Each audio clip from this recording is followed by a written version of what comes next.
बंदी छोर सदगुरु श्री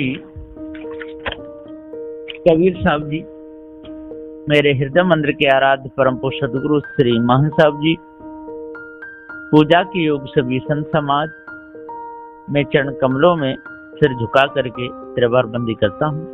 बोलिए श्री सदगुरुदेव की जय। सदगुरु श्री कबीर साहब जी बड़े पवित्र, शुद्ध, साफ, अच्छे हृदय के संत थे।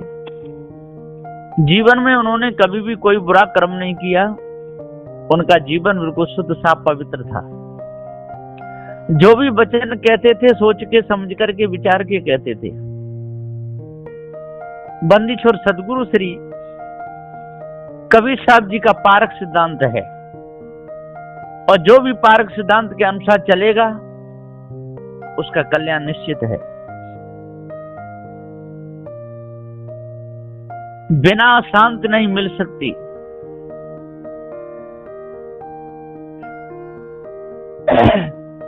कोई भी संसार की जो वस्तु है वो सब जड़ है, और निज चेतन जीव स्वरूप है, ये ज्ञान स्वरूप है। जब तक हम अपने आप को नहीं जानेंगे तब तक भ्रम में रहेंगे। धोखा बहुत बड़ा है। एक महात्मा जी के दो शिष्य थे। महात्मा जी उनको रोज पढ़ाया करते थे और कहते थे, बेटा, परमात्मा ने ये सारा संसार बनाया है, हम तुम सब परमात्मा के अधीन हैं। परमात्मा जो चाहे सो कर सकता है। दोनों चेले गुरु की बात बहुत मानते थे। जो गुरु कहते थे उसे हृदय में धारण कर लेते थे। गुरु के आज्ञाकारी शिष्य थे। परमात्मा के भजन में दिन रात लगे रहते थे। महात्मा जी, हाँ, हेलो, हाँ, चालू दरवाजा। हाँ, महात्मा जी कहीं भी जाते थे, दोनों चेले को साथ में ही लेकर जाते थे। चेले शंख भी बजाना सीख गए थे, माला भी जपते थे। महात्मा जी उनको बताते ही रहते थे, बेटा, ईश्वर ने संसार को बनाया है, ईश्वर का भजन ही सार है। जो मनुष्य परमात्मा का भजन नहीं करता वह पृथ्वी का भार है। भजन में आलस कभी नहीं करना चाहिए। जो मनुष्य भजन में आलस करता है वह मनुष्य पशु के समान है। एक दिन महात्मा जी अपने दोनों शिष्यों को साथ में लेकर पारकी संतों के सत्संग में गए। पारकी संतों का सत्संग चालू हुआ। सत्संग में पारकी संतों ने कहा, ईश्वर नाम की कोई चीज नहीं है। जो लोगों ने जगत कर्ता रूप में ईश्वर को माना है वह पूरा का पूरा झूठ है। सज्जनों, ब्रह्म भी झूठ का पसारा है, ब्रह्म भी नहीं है।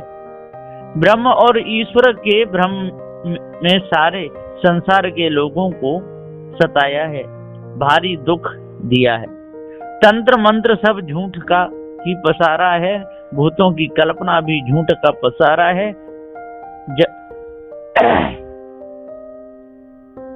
सबको अपने कर्मों के अनुसार ही जन्म धारण करना पड़ता है। जैसे कर्म होते हैं वैसी खानी को जीव चला जाता है। कर्म का दंड सबको भोगना पड़ता है। इसमें ईश ब्रह्म परमात्मा की कोई जरूरत नहीं है। सज्जनों, दोनों शिष्यों ने जब पारकी संतों की वाणी सुनी तो दोनों चौंक गए। अरे, हमारे गुरुजी तो कहते हैं कि ईश्वर है और ये गुरुजी कहते हैं कि ईश्वर नहीं है। अब तो विचार करने की जरूरत है। दोनों अपने गुरुदेव के पास गए और बोले, गुरुजी, आप तो कहते हैं कि ईश्वर है और ये गुरुजी कहते हैं कि ईश्वर नहीं है। आप कहो तो हम कुछ देर बैठकर इन गुरुजी से चर्चा कर लें। गुरुजी बोले, हाँ, कर सकते हो। चर्चा करने में कोई हानि नहीं है। गुरुजी की आज्ञा लेकर दोनों शिष्य पारखी गुरु के पास चले गए और बोले, गुरुजी, हम आपके पास में एक शंका लेकर आए हैं। पारखी गुरु बोले, कहो बेटा, क्या शंका लेकर आए हो? एक शिष्य हाथ जोड़कर बोला, गुरुजी, ईश्वर है या नहीं? पारखी गुरु बोले, बेटा, ईश्वर नहीं है और कभी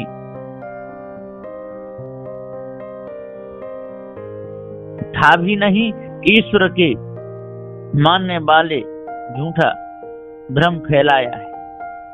इस झूठी मानंदी को त्यागे बिना शांति नहीं मिल सकती। शिष्य फिर बोला, गुरुजी, पक्का प्रमाण दीजिए। पारखी गुरु बोले, बेटा, पक्का प्रमाण तो यही है कि ईश्वर को लोगों ने ज्ञान स्वरूप बताया है और सबको ज्ञान देने वाला बताया है, लेकिन एक कमी से यह भूल पकड़ में आई। ईश्वर को लोगों ने चित्त मन बुद्धि से परे बताया है। जब ईश्वर चित्त मन बुद्धि से अलग है तो जानने में कैसे आया?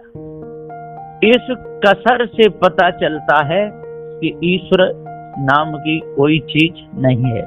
और दूसरी पकड़, जब सब जीव अपने कर्मों का फल भोग रहे हैं तो ईश्वर की क्या जरूरत? इतनी बात सुनते ही दोनों शिष्यों ने पारखी संतों के चरणों में सिर झुका दिया और बोले, गुरुजी, आज हमारा भ्रम दूर हो गया। और बोले, गुरुजी, आज से हम दोनों आपकी सेवा करेंगे, आपके ही साथ रहेंगे। पारखी गुरु बोले, बेटा, जैसी आपकी मर्जी। उसी समय से दोनों शिष्य पारखी गुरु जी की सेवा में लग गए। सज्जनों, जब काफी समय हो गया शिष्य नहीं आए तो उनके गुरुजी पारखी संत के पास पहुंच गए और बोले, बेटा, काफी समय हो गया,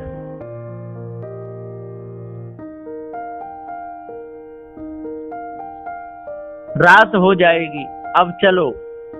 महात्मा जी की बात सुनकर दोनों शिष्य हाथ जोड़कर बोले, गुरुजी, अब तो हमको पार ज्ञान हो गया, हम आपके साथ नहीं जा सकते। हमको पूरे सदगुरु मिल गए। आपने हमारे साथ में बहुत बड़ी दया की है। आपके प्रताप से हमको पारखी गुरु मिल गए। महात्मा जी ने उनको बहुत समझाया, लेकिन एक भी बात नहीं मानी। दोनों शिष्य पारखी गुरु की सेवा में लग गए। शिष्यों की भाव भक्ति देखकर पारखी गुरु ने उनको बीजक पढ़ा दिया, जड़ चेतन का पूरा ज्ञान करा दिया, जड़ चेतन के विषय में बोलना भी सिखा दिया। देखो, दोनों शिष्यों ने प्रयास करके अपनी बंध छुड़ा ली। हे सज्जनों, पुरुषार्थ में बहुत बड़ा बल है। जो भी मनुष्य पुरुषार्थ करेगा उसका कल्याण जरूर होगा। पुरुषार्थहीन मनुष्य किधर का भी नहीं रहता। ना मनुष्य खाने में आता, ना मुक्त ही हो पाता। इसलिए सज्जनों, पुरुषार्थ करो, पारखी संतों से लाभ उठा लो। इस ब्रह्म परमात्मा की कल्पना जड़ मूल से त्याग दो, विषय वासना को त्याग दो। जैसे उन दोनों शिष्यों का पारखी सदगुरु के द्वारा उद्धार हो गया, ठीक उसी प्रकार आपका भी हो जाएगा।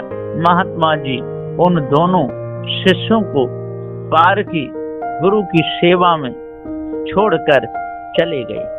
पुरुषार्थ के बिना कल्याण हो ही नहीं सकता, यह निर्णय है। सदगुरु श्री कबीर साहब का निर्णय सबके लिए हितकारी है।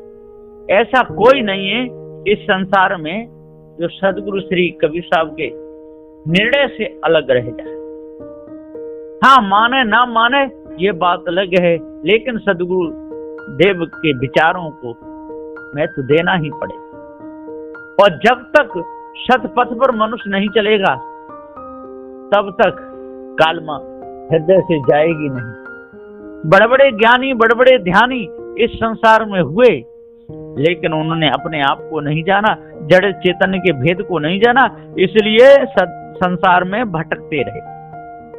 सब भटक भटक मर जाएं, पता नहीं पाते, सदगुरु की कृपा से अजर अमर हो जाते। तो कल्याण में पुरुषार्थ ही सबल है। जो पुरुषार्थ करेगा तो कल्याण होगा और नहीं करेगा तो नहीं होगा। प्रारब्ध में कल्याण नहीं है, कल्याण पुरुषार्थ में है।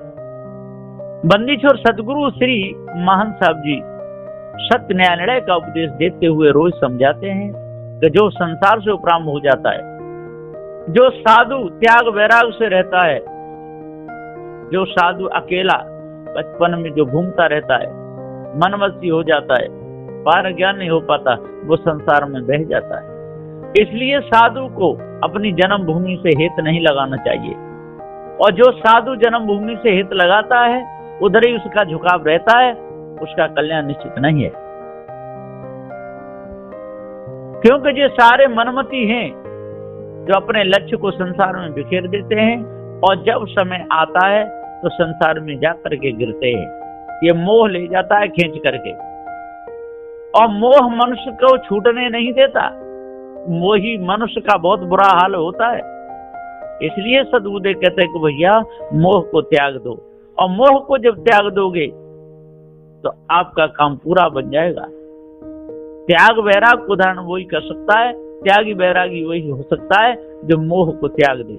और जब तक मोह को नहीं त्यागेगा तब तक त्याग वैराग का कोई महत्व नहीं। हाँ, त्याग वैराग कहता रहेगा, झूठा त्याग दिखाता रहेगा, लेकिन वास्तविक त्याग नहीं हो पाएगा।